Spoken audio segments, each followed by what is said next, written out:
ഇത്തയുടെ മുൻപിൽ വെച്ച് എൽസമ്മയെ തല്ലി അലീന. അങ്ങനെ പ്രിയ പ്രേക്ഷകരെ, എൽസമ്മയും കൂടാതെ റീത്താമ്മയും കൂടി സ്റ്റാലിൻ്റെ അടുത്തേക്ക് വരുന്നുണ്ട്. ഒരു വാക്ക് തർക്കമുണ്ടാകുന്നുണ്ട്. ഒടുവിൽ അലീനയെ പിടിച്ച് പുറത്താക്കാൻ ശ്രമിക്കുന്ന നമ്മുടെ എൽസമ്മയെ ആര് തല്ലുന്നു? അലീന തല്ലുകയാണ് എന്ന് കാണാൻ സാധിക്കുന്നുണ്ട്. അപ്പോൾ എപ്പിസോഡ് റിവ്യൂയിലേക്ക് കടക്കാം. ഇന്നത്തെ കഥയുടെ അവസാനമായിട്ട് ആൻ്റപ്പൻ ചേട്ടനോട് ഇനി തൻ്റെ പപ്പയെ ചതിക്കാൻ കൂട്ടുനിൽക്കരുതെന്നും തൻ്റെ പപ്പയെ ഒരിക്കലും ചതിക്കരുത് ആൻ്റപ്പൻ ചേട്ടാ എന്ന് പറയുന്നു. ആൻ്റപ്പൻ ചേട്ടനെയൊക്കെ പപ്പയ്ക്ക് ഭയങ്കര വിശ്വാസമാണ് എന്ന് അലീന പറഞ്ഞു വയ്ക്കുന്നു. ഇതേ സമയമാണെങ്കിൽ ആര് നമ്മുടെ ആൻ്റപ്പൻ പറയുന്നുണ്ട്, ഇനി ചെയ്യില്ല മോളെ, ഒരു തെറ്റ് പറ്റിപ്പോയതാണ് എന്ന് പറയുമ്പോൾ ആൻ്റപ്പൻ ചേട്ടാ സത്യവും സ്നേഹവും വിശ്വാസവും പിടിച്ചു പറ്റിയതിന് ശേഷം ഇങ്ങനെ കള്ളത്തരം കാണിക്കുന്നത് അത് ഏറ്റവും വലിയ തെറ്റാണെന്നും ഏറ്റവും വലിയ ചതിയാണെന്നും അലീന ആൻ്റപ്പനോട് പറയുന്നു. നിങ്ങൾ സത്യം പറഞ്ഞാൽ പപ്പയുടെ വിശ്വാസത്തെ ദുരുപയോഗം ചെയ്യുകയായിരുന്നില്ലേ? എന്തിനാണ് അങ്ങനെ ചെയ്തത്? പപ്പയോട് ചോദിച്ചിരുന്നെങ്കിൽ പപ്പ നിങ്ങൾക്കായിട്ട് എത്ര പണം വേണമെങ്കിലും തന്നേനില്ലേ? നിങ്ങൾ പിന്നെ എന്തിനാണ് കട്ടെടുത്തത് എന്ന് അലീന ചോദിക്കുകയാണ്.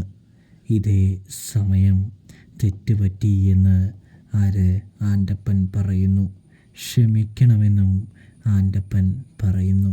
ക്ഷമിക്കേണ്ടത് ഞാനല്ല പപ്പയാണെന്നും നിങ്ങൾ എന്നോടല്ല ചെയ്തതെന്നും പപ്പയുടെ വിശ്വാസത്തെയാണ് നിങ്ങൾ ഇല്ലാതാക്കിയതെന്നും പറയുമ്പോൾ കേണൽ സാബിനോട് പറയരുത് കുഞ്ഞെ, കേണൽ സാബ് പറഞ്ഞാൽ ആകെ പ്രശ്നമാകുമെന്ന് പറയുമ്പോൾ, അപ്പോൾ നിങ്ങൾക്ക് നിങ്ങളുടെ ഇഷ്ടത്തിന് ഓരോ തോന്നിവാസം കാണിക്കുന്നതിന് യാതൊരു പ്രശ്നവുമില്ലല്ലേ എന്ന് ചോദിക്കുന്നത് കാണാൻ കഴിയുന്നുണ്ട്. ഇതേ സമയമാണെങ്കിൽ കുഞ്ഞെ തെറ്റുപറ്റി, ഈ തവണത്തേക്ക് ഒന്ന് ക്ഷമിക്കുക എന്ന് പറയുന്നത് കാണാൻ കഴിയുന്നുണ്ട്. അപ്പോൾ അലീന പറയുന്നുണ്ട്, ഇനി മുതൽ ഇവിടെ എന്ത് കാര്യം നടന്നാലും എന്നെ അറിയിച്ചിരിക്കണമെന്ന് പറയുന്നു. കൂടാതെ തന്നെയാണെങ്കിൽ പൗലോസേട്ടാ, ഇനി കാശിൻ്റെ കാര്യങ്ങളൊക്കെ ആദ്യം എൻ്റെ അടുത്തേക്ക് വരണം, അതിന് ശേഷം വേണം പപ്പയുടെ അടുത്തേക്ക് പോകാൻ എന്ന് പറയുന്നു.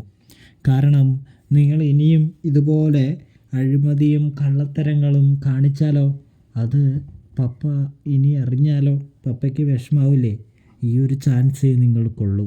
നേരായ രീതിയിൽ പോവുകയാണെങ്കിൽ ഒരുമിച്ച് മുന്നോട്ട് പോകും, അല്ലെങ്കിൽ ഇവിടെ നിന്ന് വെട്ടിച്ചെടുത്ത കൈയിട്ട് വാരി എടുത്ത എല്ലാ പൈസയും തിരികെ തരേണ്ടി വരുമെന്ന് പറയുന്നത് കാണാൻ സാധിക്കുന്നു.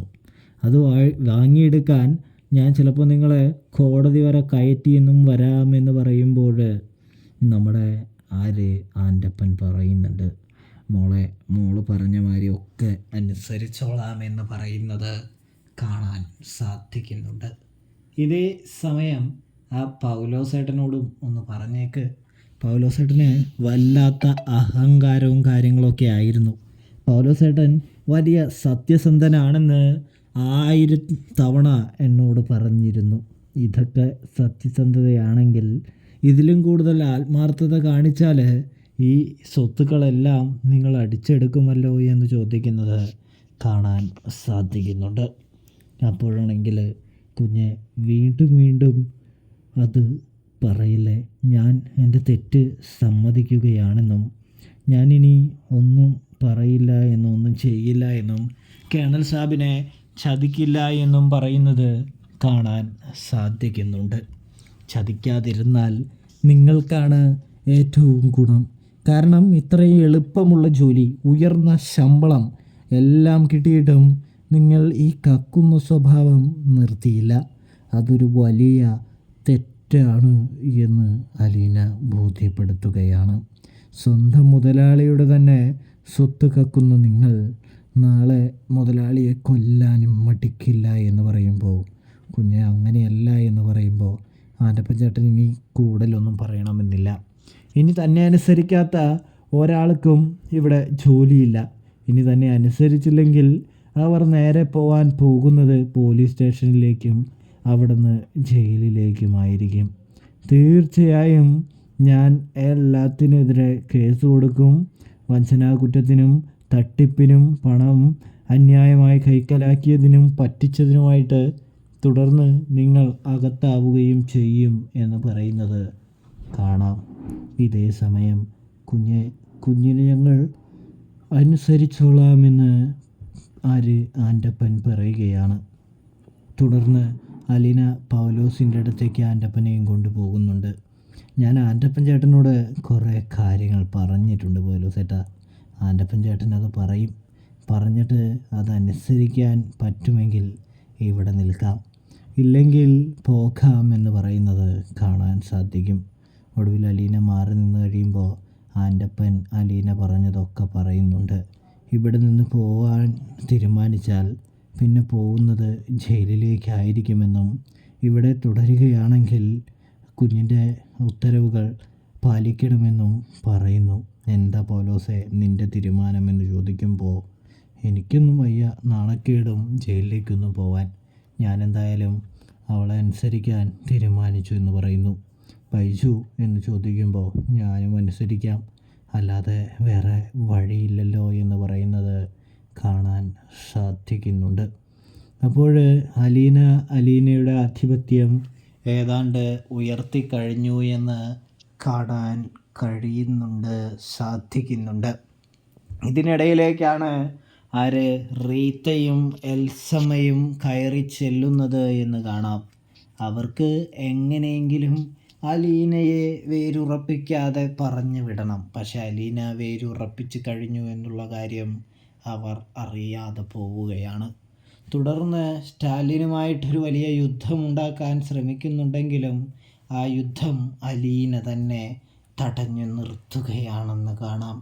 അലീന പറയുന്നുണ്ട്, തൻ്റെ പപ്പയെ വേണ്ടാതെ ഉപേക്ഷിച്ചു പോയ നിങ്ങൾ, തൻ്റെ പപ്പയെ തിരിഞ്ഞു നോക്കാതെ നിങ്ങൾ ഇപ്പോൾ വന്നത് എന്തിനാണ് എന്ന് ചോദിക്കുന്നു. തൻ്റെ പപ്പ അനുഭവിച്ച വേദനകളും യാതനകളും ഒക്കെ നിങ്ങൾ എന്തുകൊണ്ട് നോക്കിയില്ല എന്ന് പറയുന്നു. നിങ്ങളുടെ മക്കൾ എന്തുകൊണ്ട് നോക്കിയില്ല എന്ന് പറയുന്നു. ഇനി മകളായിട്ട് ഞാൻ മതിയെന്നും നിങ്ങൾ ചെയ്ത സേവനങ്ങൾക്ക് നന്ദിയെന്നും അലീന പറയാൻ തുടങ്ങുമ്പോൾ, അലീനയെ എതിർക്കുമ്പോൾ എൽസമ്മയ്ക്കിട്ട് അലീന ഒരു തട്ട് കൊടുക്കുന്നു. റീത്ത ഞെട്ടുന്നു.